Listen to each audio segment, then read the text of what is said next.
Hello everyone. We're going to talk a little bit about the concerns of the market and put it a little bit into perspective. First, perspective on trade wars. Everybody's worried about trade wars. However, the measures apparently implemented by the United States and China so far account for less than 0.3% of global trade. So there's not a lot to worry about. More importantly, this is a negotiation process, and more likely than anything else, what we will likely see is that these things end up being negotiated properly.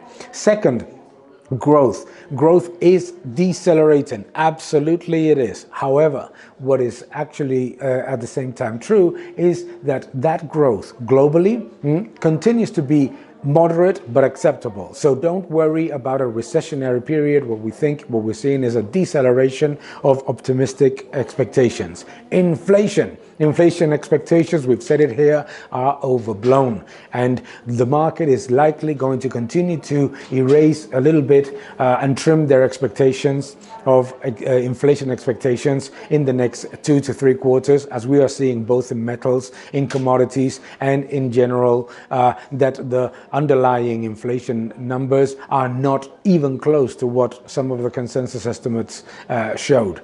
And finally, earnings growth. Earnings growth is actually the positive thing that we can expect in this first quarter. We think that this first quarter is going to be a very positive quarter in terms of earnings, both in the United States and in Europe. And what we expect is that buybacks in the United States will increase to about $800 billion. Therefore, what we believe is that this is likely to generate an opportunity to buy the markets, especially as the dollar rebounds and concerns about weakness start to dissipate.